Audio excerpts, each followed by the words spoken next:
Welcome to the Shock Your Potential podcast with your host, Michael Sherlock. We all have potential, but sometimes we need inspiration to get us to our peak performance. Whether you are starting out in your career, ready to move up the corporate ladder, or taking the leap into entrepreneurship, Michael's guests provide powerful tools and resources to shock your potential. Shock Your Potential is a global professional development training company committed to your unique journey. Learn more about us today at shockyourpotential.com. Listen in to today's expert. Potential, and as always, I am your host, Michael Sherlock, and this month, the month of February, it's time for all of our little hearts to go pitter patter, pitter patter. But no, I'm not talking about finding the love of your life. This month, I want all of my guests to help us focus on how we can understand that leading with love can not only be good for our minds, hearts, and psyches, but also good for our careers. That's a great opportunity to use leading with love as a competitive advantage. And so today, my guest, and wait until I tell you all about her because she's got an amazing background. Lisa Fabrega is a leadership coach who helps ambitious people. And I know many of you who are listening are ambitious, nothing wrong with that.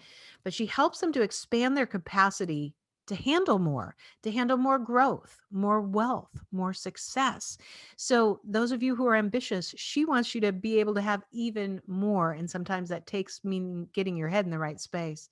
For more than 10 years, she's helped entrepreneurs, corporate executives, Academy Award nominees, and even Nobel Prize organization candidates break through. Now, you probably won't think that they have this, but boundaries that have been holding them back from their next level. So those of us who feel like we get stuck every once in a while, guess what? We're not alone. Her signature approach enables clients to reach their highest levels of success and impact. So it's not just what you can achieve, but how many people you reach. And she's addressed thousands of people both on stage as a keynote speaker, as well as when she appeared on podcasts, including The Unmistakable Creative, which is a great show, Her Rules Radio, which is even better, and Tell Me a Story with Deborah Silverman. She's also been featured on CNN, Yahoo News, and the Huffington Post. And as we were just discussing, she also splits her time between California and Florida, where she's not right now, but I am, with her two rescue dogs, Luna and Sadie. So Lisa, thank you so much for joining us today. Oh, it's my pleasure. Thank you for having me. Don't you always think when somebody's reading your bio, you're like, oh my gosh, that's all me. And you're like, yes, I mean, I know I did that, but wow, those are a lot of great bullet points. So that hits your highlights, but tell us a little in your own words more about you, your business, and how you help people, especially to shock their potential. Yeah, I really love this phrase, shock your potential, because it just fits so perfectly with basically what I do. And the reason I even got to this whole thing about capacity is that I started my business way back in 2010-ish. And I started as a health coach, but I noticed very quickly that a lot of my clients were very ambitious, professional women, and some men as well. And they kept saying this thing over and over to me again, which was, I've tried everything, nothing's working. Or I was Um, in the fancy business mind, I've done these hacks, I've done these performance hacks, these strategies, and they're just not working like they work for other people, or I can't get them to work, or I can't stay consistent. And when I kept hearing that phrase over and over again and noticed I wasn't working with people on their food anymore and I was working with them on this, I ah, realized my purpose was revealing itself through the clients I was talking to.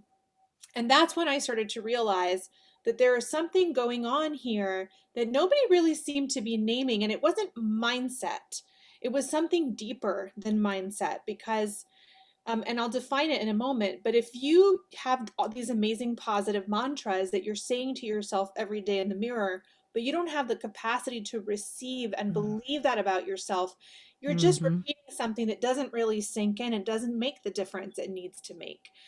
And so that's when I started to realize that there's this thing called capacity that nobody's talking about really at length as much as they're talking about strategy on your way to success.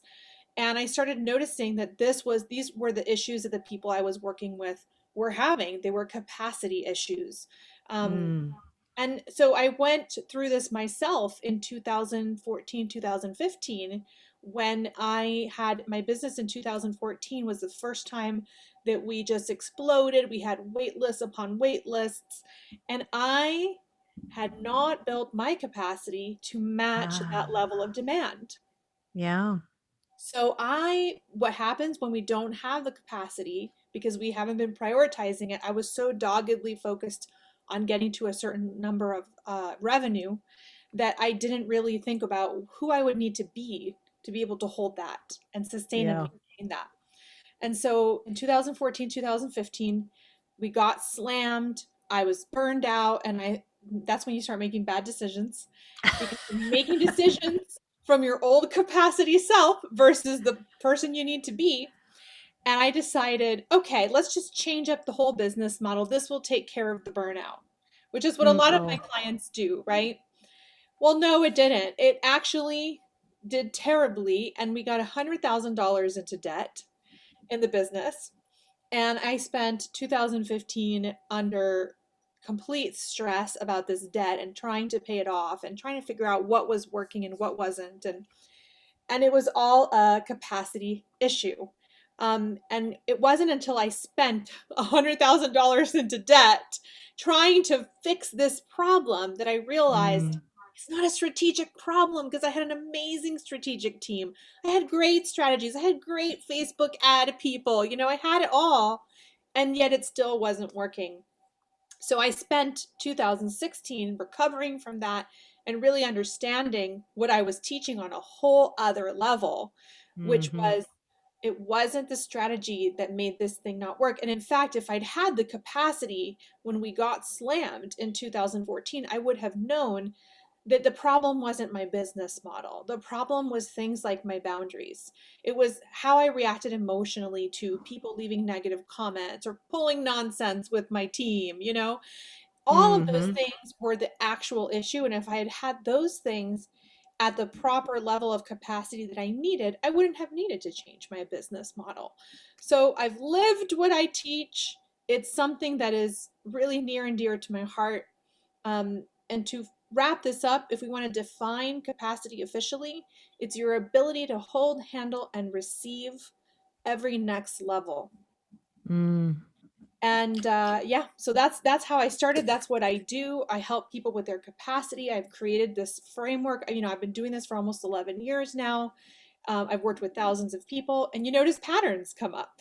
Yeah. And you start to develop a framework. And I have this whole framework I've developed now. And I've identified 6 areas that people tend to struggle with the most when it comes to their capacity. And that's where we are today.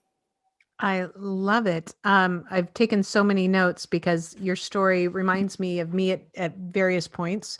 Some right now, uh, some a year ago, some one actually definitely from many years ago from another business. Um, and it's it's I, it's common sense, and at the same time, just because something is common sense doesn't mean that we recognize it or do anything about it, right? But Yeah. at the same time, thinking about capacity is not always common sense because it means you have to think bigger than where you are now. And this summer, I was having some good mental space. We were at my husband's family's lake place. And I have all these. So I've written 2 books. I have more books that are in various stages of completion.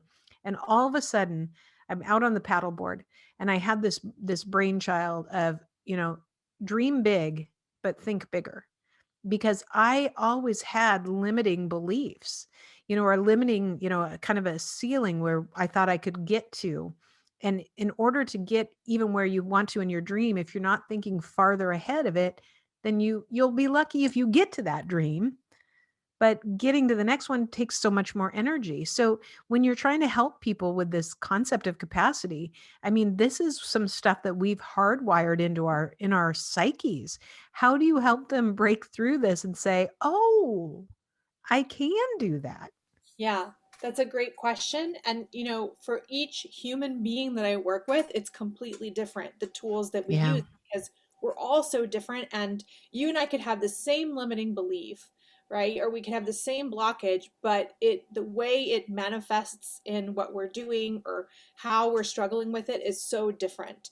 So one thing I Mhm. always say is that we all have a unique capacity code, and we're all wired differently. And because we have a unique capacity code, that we then need to figure out what's going to actually unlock more capacity for each one of us. And that's why I created the 6 capacities, because first, the first most important thing that people skip over is, am I diagnosing the problem correctly? Because a lot of Mm. people misdiagnose, oh, I'm not able to break past this revenue for the past 3 years, it must be this problem. But sometimes in fact, not sometimes, most of the time, it's not what you think it is. So for example, a lot of people will say to me, oh, I think the reason I can't break past this revenue plateau is because I have a team problem, which I would call a structural capacity issue. Yeah.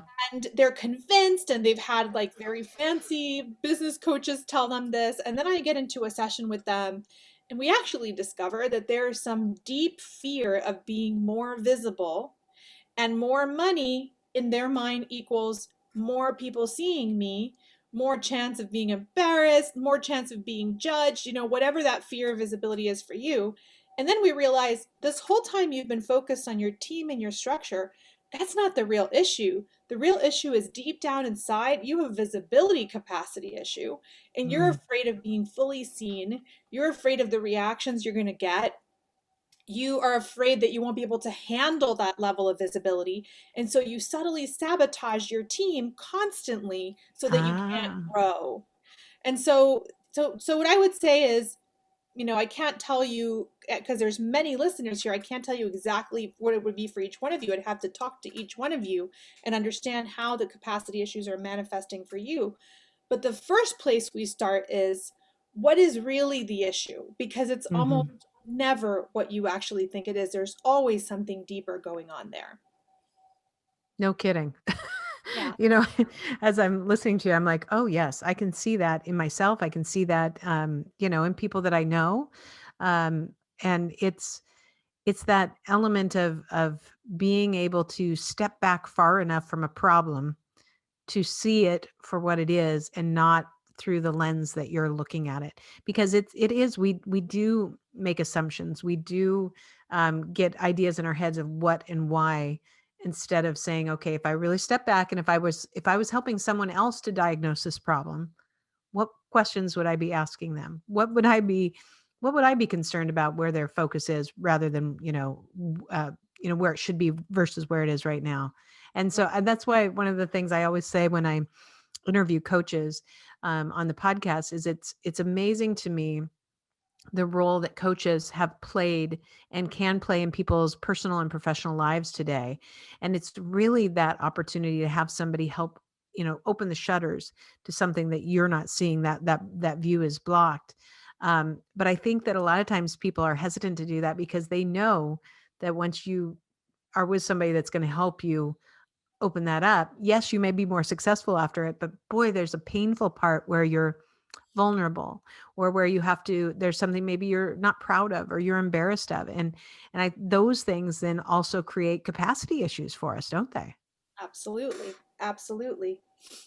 That's why it's very important to get to the root first and then build from there, because there's always something deeper that's causing the blockage. And then the beautiful thing, and one thing that I love that you said at the beginning of our interview, is that this stuff affects you at every level. So don't think that this doesn't happen to the Academy Award nominees that I have worked with, to the 8-figure business owners that I have worked with, to the people on boards of $100 million companies. Like, they're having the same issues, because Hmm. every time you go up to another level in your life or in your work, new challenges appear. And so your capacity gets challenged in a different way. You're going from a pint-sized container to a gallon-sized container. And then you're going from a gallon-sized container to a 5-gallon sized container. Yes. If you're a growth-oriented person, which if you're listening to this, you are. So these capacity is something I tell my clients, you're working on this for life. You're always going to be working on your capacity if you want to grow. Some people don't, but that's nobody listening to this. Exactly. And they're Right. like, nah, I don't think so. I just like being right in the box that I'm in today. So, with this concept, I think it fits so nicely with, my theme of the month for leading with love, because I really do believe that, people who operate from a place of positivity, a place of love, love for themselves, love of what they're doing, love of the other people around them, love for who they're doing their job for, meaning, the impact you have on people, places, or things. Um, I firmly believe that those things become a competitive advantage for us and that they can also help us be better. Not only, maybe get you ahead, but help you internally better. So, what are your thoughts on that? What are your thoughts on whether or not this is truly a competitive advantage for people? It is absolutely a competitive advantage. And there's something that I have been quoting for many years. It's a Dalai Lama quote. I'm going to butcher it because I can't remember it exactly. But he said something like, it used to be that traits like love, compassion, and kindness were nice extras to add on to your personality or to your dealings or whatever it might be. But in today's world and in the world of the future, they are going to be non negotiables. And if you look at the world that we are in today, with pandemics, increasing division among political parties, and especially if you're in the U.S. And the internet, there's so much nastiness that people do hiding Hmm. behind their screens. There's a lot of challenging situations, things that are challenging our capacity on a constant basis.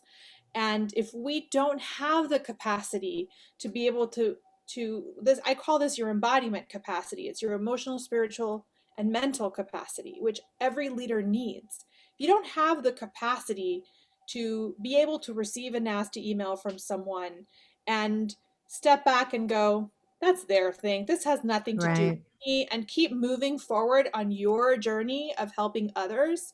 If you don't have that capacity and instead you waste your time arguing with that person or throwing something nasty back at them, like, are you really contributing to what you came here to contribute to in the world? Number Right. one. Number two, I think because of the situation our world is in right now, people are looking for leaders who are leading differently, who Yes. can handle all the nastiness and not let it get them down and keep moving forward. So, if we want to lead with love, we need capacity to be able to lead with love and not get sucked into all the dramas of daily life, because all those ways that we get sucked into these little dramas and get pulled away from love and from kindness and compassion, and however that manifests in your work, those are all little power leaks. And all these little power leaks turn into a gushing waterfall of power leakage. And then you wonder Mm. why you're burned out. You wonder why you don't have the ability to show up consistently for your Yeah. mission every day. So absolutely, it I agree with the Dalai Lama 100%. They are non-negotiables. You cannot survive in the coming world, in the world that we are in, without those traits. I agree. And I was thinking, when you're talking about, if you get a nasty email.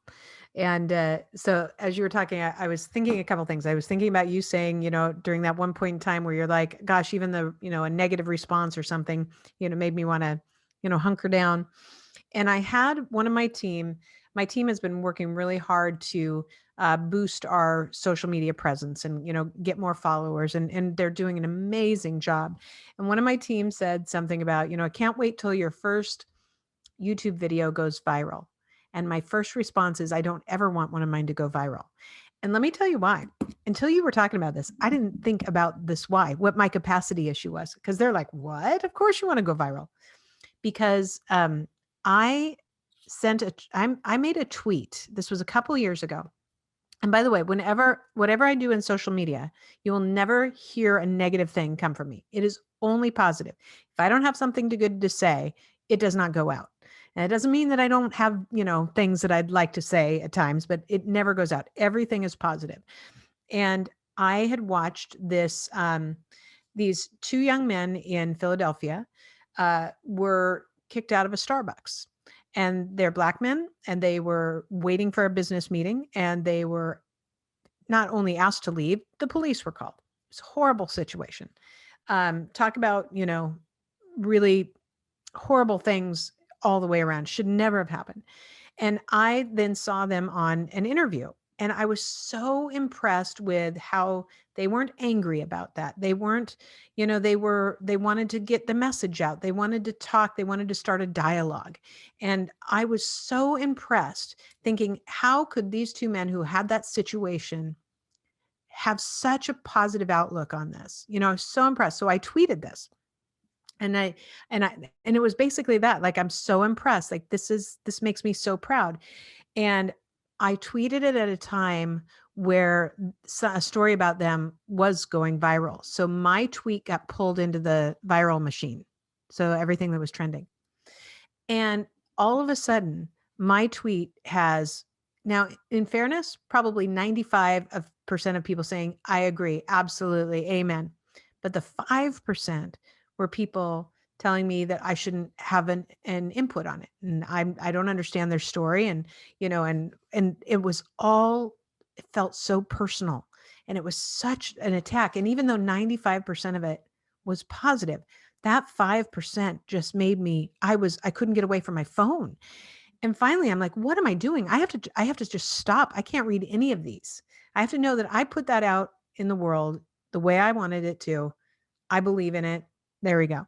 But it created a boundary for me. It gave me a capacity issue to think, well, then I never want anything to go viral again, because those 5% of people made me want to go pull the cover over my head and suck my thumb for the next hour and a half or 14 days. I don't know.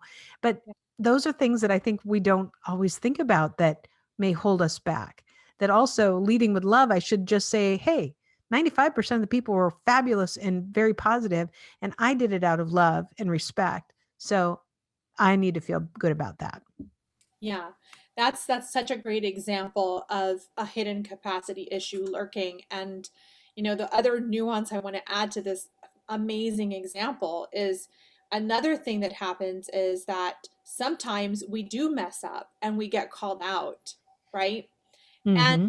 it may be because you're making me think of this type of example too, which is sometimes we say something from a place of not full awareness, and that's how we learn. Someone calls us Right. out, tells us like, hey, maybe you should say it this way, or that's not the right word to use, or whatever, right? And when we have capacity, and I'll tell you because I've been called out before, um, and I will continue to, I'm sure, because there are areas that we all have in terms of blindness in our Yep. perspective. Yep. Um, and it was really interesting, like when you have capacity, you're not then afraid to mess up in public. And a lot of Mm-hmm. people are afraid to mess up in public, which is actually like a very like old toxic patriarchal kind of view of the world. Like you have to be perfect always and you're not allowed to Right. make any mistakes, which is very not loving too, by the way. And it's Yeah, very no kidding. shaming. It's very shaming. But when we have capacity, especially embodiment capacity, which is what you're talking about, you can get called out and go, you know what? You're right. You're right. And it stings. I'm embarrassed. Maybe you said it a little rougher than I'd like for you to say it. But underneath what you're saying, you're 100% right. And to be able to say that in front of other people, you're right. I Yeah. messed up and thank you.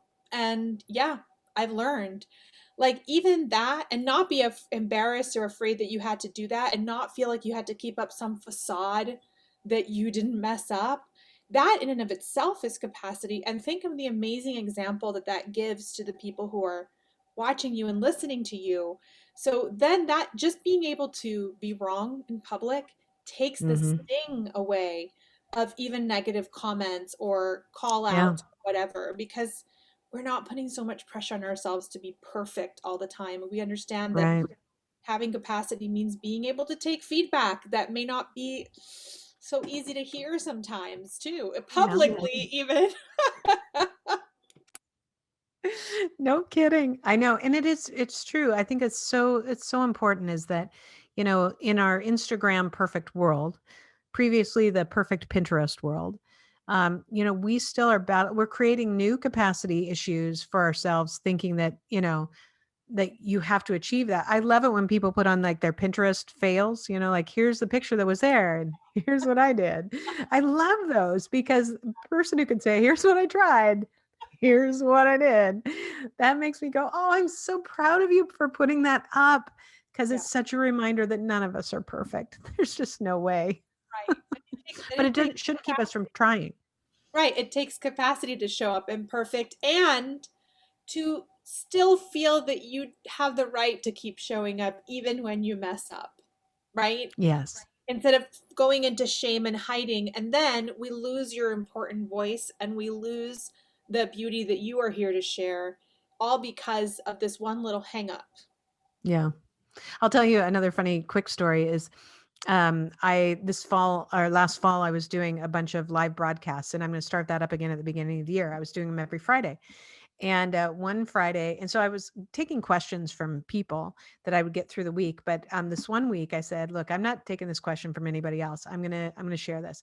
And I shared the story about, I've been getting, like you, I've been getting all these amazing guests on my podcast.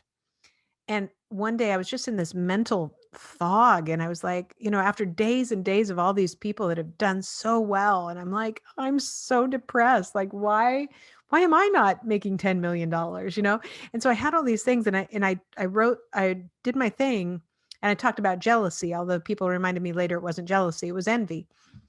So I had this whole thing, and I'm like, look, here's what I was going through. And I'm not going to lie. I still have a little bit of it right in there, right there in that heart. But I'm going to take this, look at this and say, I'm going to learn everything I can from these people, and I'm going to embrace them. And by the way, there's probably a lot of people who look at me and say, why can't I have what she's doing? I know that there's great things that I've done, and I know that there's a lot of successes that I've had. And it really helped me to look at it that way. And I'll tell you, I had so many amazing responses to that broadcast, but none of them made the comment in the comment section that was live. All the comments came to me in emails or text messages or private messages. No one made comments in it. Maybe one person. And I thought, isn't that interesting? I spill my guts and everybody's like, I totally agree. I've been there, done that. But they would only tell me one-on-one. So many of them I've given grief to. I'm like, really? You couldn't put that in the comment section? That helps me get it. That could help me make it go viral. Right. Well, it's because it's visibility capacity issues. Yeah. Yeah, absolutely. Oh my goodness. Visibility is, we do virtual retreats, and we do one for visibility. And that is the one that sells out like this every single time. It's a huge issue. I love it. Oh, you have such great information. Have you written a book yet? No, not on this topic. On other topics. Okay, we'll get into that later. I know we're going to have all of your contact information on our show notes, but just in case somebody wants to find you right now because they want to be in that visibility workshop, what's the best way for them to find you? Yeah, you can go to my website at lisafabrega.com. And on there, you can actually, if you put in your name and email address, we have an amazing video that we send you that asks, it's called Why Everything You're Trying Isn't Working. 3 questions you must answer to realign. So I ask you some 3 very powerful questions that I bet you nobody has asked you yet about why things are not working. And you can journal on them and get some more information about where your capacity might be experiencing a deficit. I love it. That is fantastic. Before we go, do you have any last words of wisdom or pearls of advice for my listeners and viewers? I do. I would say, if you're having an experience where you're hitting a plateau, whether it be financial, in a relationship, or you feel like you keep throwing spaghetti at the wall, trying things and things are not working, I just want you to take a moment to consider that maybe it's not another hack or strategy that you need. It might be time to look at your capacity. I love it. Lisa, thank you very much. Great and absolutely powerful message. So glad you shared it with us, and I'm very glad that we're connected. Thank you so much for being my guest. Thank you, and thank you for asking such fabulous questions. Thank you for joining us on another episode of the Shock Your Potential podcast. Learn more about us today at shockyourpotential.com, including details on Michael's 2 best-selling books. Tell me more, how to ask the right questions and get the most out of your employees and sales mixology, while the most potent sales and customer experiences follow a recipe for success. And as always, don't forget to subscribe, rate, and like us today.